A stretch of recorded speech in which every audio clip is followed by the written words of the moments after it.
Bonjour la famille, soyez les bienvenus dans l'émission Tout sur la Bible. Et l'autre, c'est la malangwa ya kukalinga. Tout bando saisonné malangwa na biso. En direct na bino. Tout ça na poudre na biso ya poulet. Saisonnement, tout tiango. Itkala ki ya suka. Ngona. Tout tiam. Oueza ginger and garlic. Ici banika donc tangawis na ici banika déjà ici banika donc on tient on ici na biso tu de loutre tu 2 cuillères hein, 2 teaspoon donc 2 cuillères donc na tiango na ti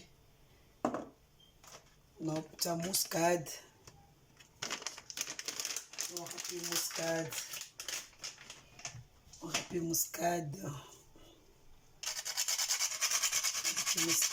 kati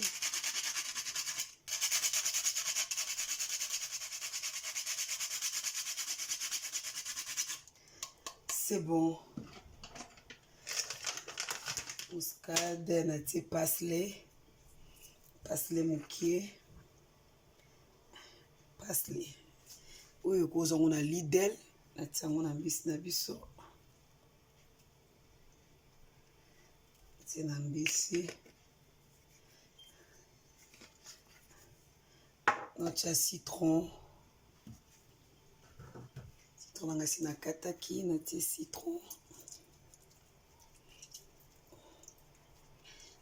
citron après na baloli na tie nanga vraiment bilo ebele te na mbisi na biso bomoni eza ya kokalinga après na baloli mbisi na biso donc des fois kolamba ezala totyaka bilo ebele na kati po mbisi na biso eza kokalinga tokokalinga yango na crevette donc na tie boye c'est bon bomoni c'est bon sikoyo na otika yango ekota mungwa atia mungwa mokie déjà oyo ezala na mungwa yango na tie vraiment ebele te mais na otia mungwa mokie kaka natiki mbisi na biso ekota na obakisa eloko moko saisonnement moko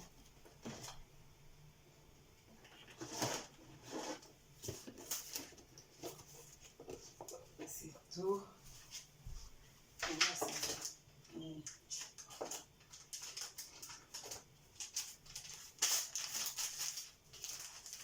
oyo eza chili powder lokwa eza chili powder ndenge esika esala mwa pilipili mokie mwana tia pilipili ebele te po jeune garçon nanga aliaka te na otiaka chili powder mokie kaka na mbisi nanga chili powder na tie ebele te na baloli yango sikoyo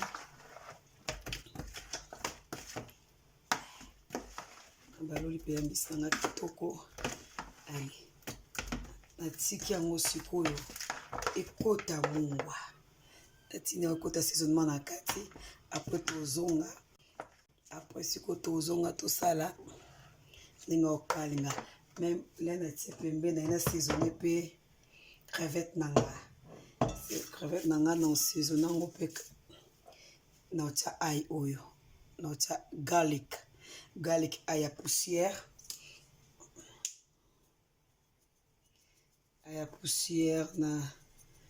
na crevette nanga natia ya poussière natie parsley vous eza bien te natie parsley ka mokie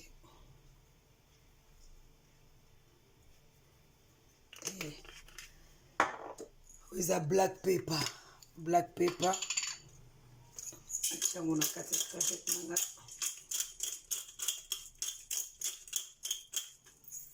allez oyo eza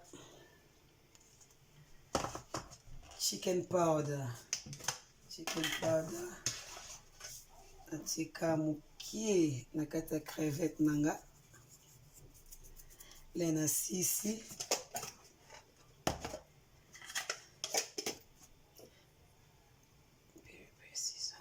natie peri season pe peri season na kati ya crevette nanga ezomika ya mingi te.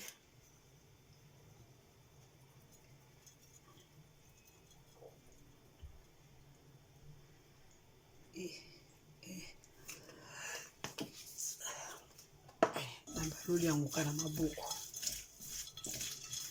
baloli na maboko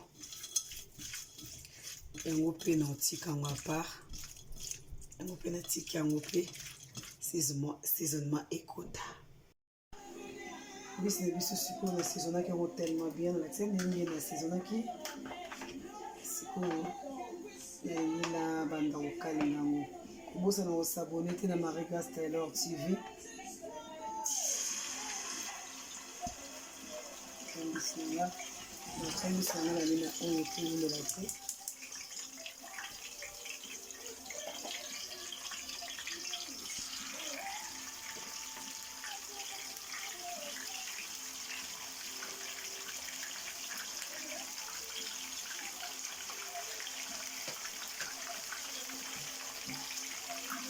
Sika ikalinga monene kuna sala kaka tour moko ekosala tour ebele te.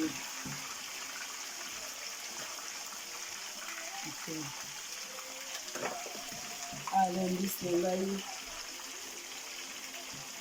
ezosala na otia sikoyo crevette na ngai na saisonnaki yango deja ya saisonné nasala yango nsima apres mbisi na ngai kama mbisi na ngai wow moto ya kitoko mbisi esetaka na bien mbisi nde esetaka.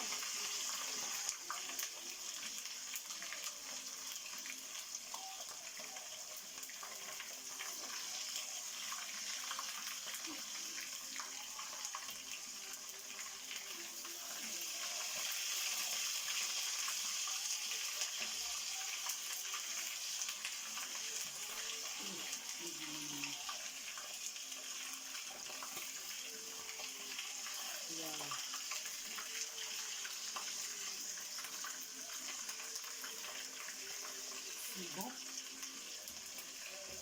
Natie mbisi na nga natie crevette bongela te naosamba mo mbisi na nga pemena natie crevette naotia crevette na nga crevette na nga huile natie pe beurre pe naotia crevette na nga en foot ezoi moto koma makasi te mais c'est pas grave. Natia crevette na nga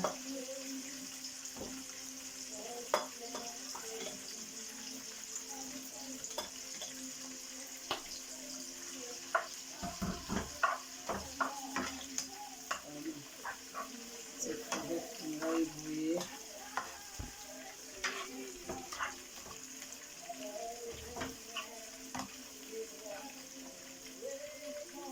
crevette na nga etoka obwaki ka 2 feuilles d'oreiller sikoyo nati crevette na nga etoka apres naozonga naya otia sweet chili. Crevette na nga esali moi crevette eumela nango te esali enatia sikoyo sauce na nga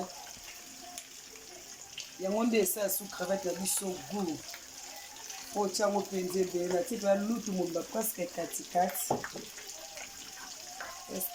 yango natie na baloli apres eumela te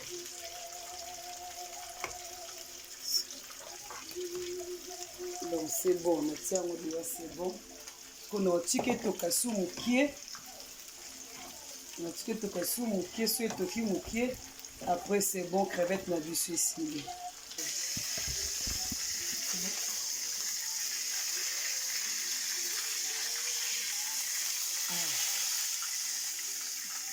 yango na biso tolongoli tokangi moto mbisi gasi sotaka yango oyo crevette na biso mpe tokanga moto ebimi boye na sauce wana. Bon bamama oyo bana poto balingaka mingi chicken na wana tobenga yango chicken donc poulet soso. Donc nga nasalaka boye mpo mwana nga tellement bana poto balingaka tellement mbisi mpenza te siko boye etiraka ye nde alia mbisi. So nasali boye te kolia mbisi ezala mpasi aolia te. Donc yango natiaka bacrevette boye tout parce que ezosala sikoyo bien alia. Soso eza bien mpona olia yango mpe na makemba tout olia yango bien na makemba nini tout. Donc soso eza bien mpenza bongo.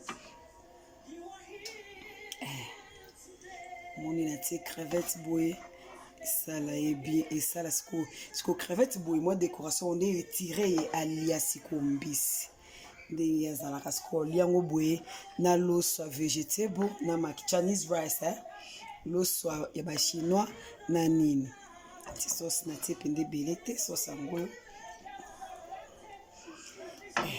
voilà.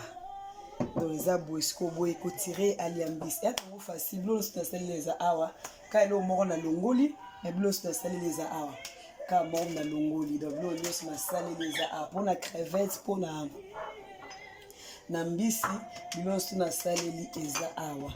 Donc mekango eza vraiment goût zela nano namekisa ye soki aolia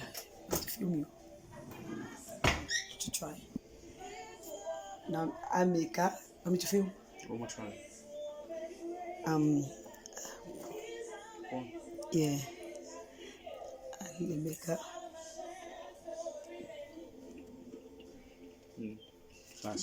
Nice. Alingse Penango. Vous s'abonnez vraiment massivement à Marie-Grâce Taylor TV. Vraiment, vous s'abonnez massivement à Marie-Grâce Taylor TV.